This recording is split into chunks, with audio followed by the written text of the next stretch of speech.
अस्सलाम वालेकुम दोस्तों, कैसे हो? उम्मीद है कि सब खैरियत से होंगे। अल्लाह आप लोगों को ऐसे ही खुश रखे।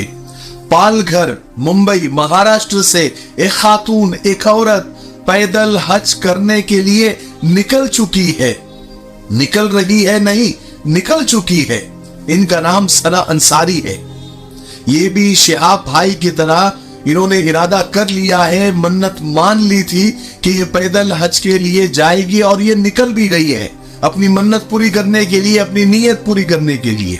और जब से ये खातून पैदल हज के लिए निकली है, सोशल मीडिया पर लोग अलग अलग तरह की बातें कर रहे हैं, इनको ट्रोल कर रहे हैं और बहुत अलग अलग सवालात पूछ रहे हैं। मैंने जब इनके इंस्टाग्राम अकाउंट को खंगाला तो इन्होंने अपने सारे वीडियोस के कमेंट सेक्शन को ऑफ कर दिया है ताकि लोग कमेंट ही ना कर सके, क्योंकि लोगों के लिए, हमारे लिए भी एक नई और अनोखी और अजीब चीज है। क्योंकि सना अंसारी एक औरत जात है, एक खातून है और ये पैदल हज के लिए निकल गई है। इन्होंने कुछ रास्ता भी तय कर लिया है। उन्होंने अपने इंस्टाग्राम की जो प्रोफाइल पर लिखा हुआ है कि a dream to buy walk India, Pakistan, Iraq, Kuwait, Saudi Arabia. यानी इनका ख्वाब है कि वो पैदल हज करे, पाकिस्तान से होते हुए ईरान, इराक, कुवैत से होते हुए सऊदी अरबिया पहुंचे और मक्का पहुंचे। और ये अपना ख्वाब पूरा करने के लिए पालघर, मुंबई, महाराष्ट्र से निकल चुकी है। अस्सलाम वालेकुम वरहमतुल्लाहि वबरकातुहू। मैं सना अंसारी, जिसका ये अकाउंट है, आज आप लोगों को बहुत ज़रूरी बात बताने के लिए मैं ये वीडियो बना रही हूँ। आप लोग बहुत सवाल कर रहे थे कि कौन पैदल हज के लिए निकला है, कौन जा रही है। तो मैं आपको बता दूँ कि वो मैं ही हूँ। अल्लाह ताला ने मुझे हिदायत दी, जो मैं आज मक्का मदीना पालघर से पैदल हज करने का सफ़र स्टार्ट की हूँ। तो गाइस, मैं पालघर से मक्का मदीना चल के जाऊँगी इंशाल्लाह। मैं डेली 25 किलोमीटर सफ़र करूँगी। मेरा ये सफ़र India, Pakistan, Iran, Iraq, Kuwait, Saudi से होते हुए जा रहा होगा। तो गाइस, मैं यही चाहती हूँ कि आप लोग मेरे लिए दुआ करो। अब लोग कमेंट कर करके पूछ रहे हैं और उनका कमेंट करना जायज भी है कि ऐसी क्या मजबूरी हो गई कि एक औरत को आज के हालात में, आज के माहौल में पैदल हज करना पड़ रहा है, जबकि हवाई जहाज से सफर करने में भी औरतों को, खवातीन को परेशानियां हो जाती है। और कुछ लोग कमेंट ये भी कर रहे हैं कि ये सब फेमस होने के लिए, शोहरत पाने के लिए, मशहूर होने के लिए और अपने फॉलोअर्स को बढ़ाने के लिए सब कर रही है और ये ज्यादा दिन तक नहीं चल पाएगी। कुछ लोग कह रहे हैं कि बिना महरम के एक औरत कैसे सफर कर सकती है, वो भी हज का सफर, ये जायज ही नहीं है। जब लोगों ने बहुत सारे कमेंट इनको किए महरम के बारे में और अकेले सफर करने के बारे में, अकेले हज करने के बारे में, तो इन्होंने एक वीडियो बनाकर इंस्टाग्राम पर अपलोड किया और इसमें इन्होंने कहा कि मैं अकेली नहीं हूँ, मेरे शौहर भी मेरे साथ है। आप ये वीडियो देख लीजिए। अस्सलाम वालेकुम वरहमतुल्लाहि वबरकातुहू। तो मैं आपको एक बात बताने के लिए वीडियो बना रही हूँ। मुझे बहुत से कमेंट, बहुत से मैसेज आ रहे हैं कि एक अकेली लेडीज़ कैसे हज कर सकती है, एक अकेली लेडीज़ कैसे जा सकती है। तो आप लोगों के सवाल गलत नहीं है, आप लोगों के सवाल सब सही है।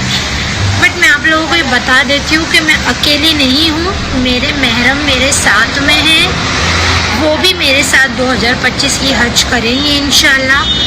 मैं चल के जा रही हूँ अकेले। मैंने नियत की थी, मैंने काम के लिए निकली हूँ, अल्लाह के घर जाने के लिए निकली हूँ। तो आप सब मेरे लिए दुआ करिए, मेरे लिए कोई मुश्किल खड़ी मत करिए। मैं बहुत दिल से अल्लाह के घर पे जाना चाहती हूँ, मैंने नियत की हूँ। और मेरे महरम मेरे साथ में हैं, वो चल के नहीं जा रहे हैं, सिर्फ चल के मैं जा रही हूँ, बट वो मेरे साथ में हमेशा रहेंगे। तो आप लोग मेरे लिए दुआ करिए कि मैं मेरी मंजिल तक पहुँच। आपने देखा वीडियो, ये खातून सना अंसारी कह रही कि मैं अकेली नहीं हूँ, मेरे शौहर भी मेरे साथ है, लेकिन वो पैदल मेरे साथ नहीं है। शायद इनका ये मतलब हो सकता है कि वो सिर्फ हज के लिए हवाई जहाज से आ जाएंगे और साथ में हज करेंगे और ये पैदल अकेले ही वहां तक सफर करेगी।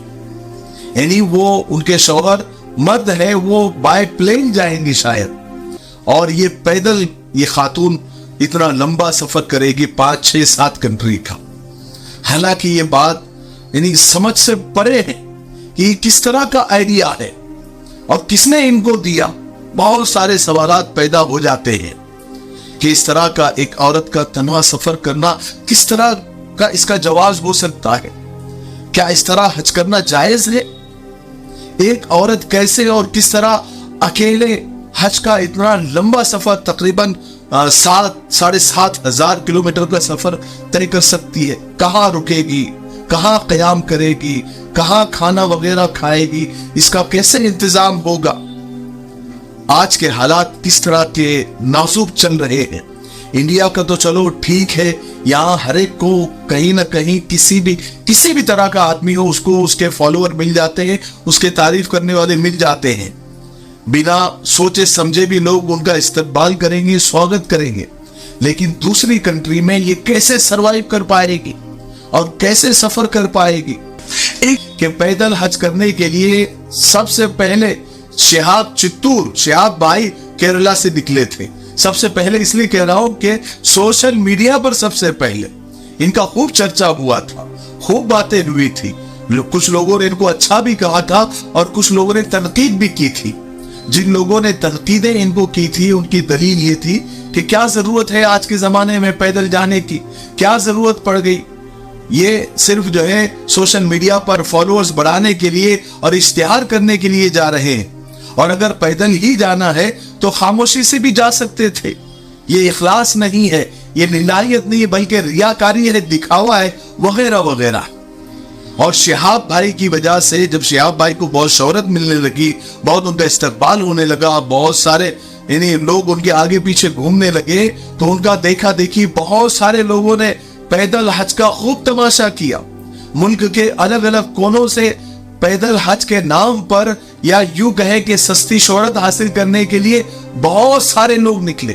कोई 2 दिन चला और गायब हो गया, कोई 15 दिन चला, कोई महीना भर चला, कोई 2 महीने चला और गायब हो गया, और कोई पाकिस्तान के बॉर्डर तक भी पहुंच गया और फिर वहां से गायब हो गया। आज तक पता भी नहीं चला कि वो कहां है वो पैदल हाजी। बहरहाल लोगों ने पैदल हज को खूब बदनाम करने का काम किया और पूरी दुनिया में यानी जग हसाई का वो जरिया बन गया। लेकिन शिहाब चित्तूर उसमें कामयाब हुए, लेकिन उन्होंने भी बहुत मुश्किलों का सामना किया। हम सब जानते हैं कि शिहाब भाई को किन किन तकलीफों से वो सफर करना पड़ा था और किन किन मुसीबतों का सामना करना पड़ा था। यानी जो डॉक्यूमेंट्स के लाइन से भी कितनी परेशानी उनको उठानी पड़ी। पाकिस्तान में तो उनको पैदल भी चलने नहीं दिया गया, उन्हें तो डायरेक्ट एयरपोर्ट पहुंचाया गया और वहां से ईरान भेज दिया गया। कैसे कैसे रास्तों से उनको गुजरना पड़ा। बॉर्डर के रास्ते आप सब जानते हैं, बर्फीले पहाड़ों से या बर्फीले मौसम से उनको गुजरना पड़ा था। यानी उन्होंने कितने वीडियो ऐसे बनाए कि उनकी पूरी चमड़ी जो है बिल्कुल सख्त हो गई थी। बहरहाल एक लंबी जद्दोजहद के बाद उनको कामयाबी मिली थी। हालांकि वो मर्द थे लेकिन फिर भी परेशान हो गए थे, अच्छी खासी उनकी हालत खराब हो गई थी। इसीलिए लोग जो है हमदर्दी, इसको कहिए हमदर्दी के यानी नाते लोग सना अंसारी को भी यही कह रहे हैं कि आपको कैसे ये मुमकिन होगा, कैसे पॉसिबल होगा। और हम भी उनसे हमदर्दी जताते हुए ही कहना चाहते हैं कि एक औरत के लिए इतने बॉर्डर को क्रॉस करना बहुत मुश्किल काम है। ये एक खातून, एक औरत नहीं कर सकती है। मेरा ये मशवरा है कि मैं सना अंसारी से कहना चाहता हूं कि आप अपना ये इरादा तर्क कर दें और वो वापस आ जाए, क्योंकि ये जायज भी नहीं है, गलत भी है। और चूंकि हज का सवाब अगर आप पाना चाहती है तो वो शरीयत के दायरे में हो तो ही उसका सवाब मिलेगा। अगर शरीयत के अहकामात से हटकर अगर ये काम होंगे तो ये नाजायज होगा। इसलिए हम सना अंसारी से कहना चाहते हैं कि बहन, अगर आपको अगर समझदारी वाली राय अगर चाहिए तो आप वापस आ जाएं, ठीक है। अपना इरादा तर्क कर दे पैदल हज का। हाँ, आप फ्लाइट से जाए, अपने शौहर के साथ जाए, इत्मीनान से हज करें, इबादत करें, ठीक है। मुझे उम्मीद है آپ لوگوں کا کیا کہنا ہے؟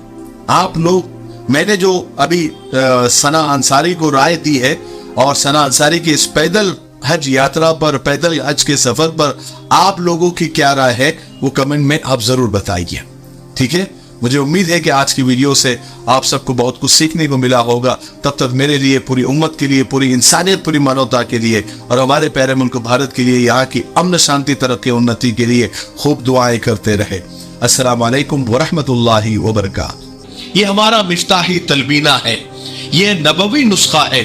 آپ صلی اللہ علیہ وسلم نے فرمایا یہ پیٹ کی بیماریوں کے لیے بہت مفید ہے, اور یہ سنت بھی ہے, غذا بھی ہے, شفا بھی ہے, دوا بھی ہے. اسے بنانے کا بھی بہت آسان طریقہ ہے.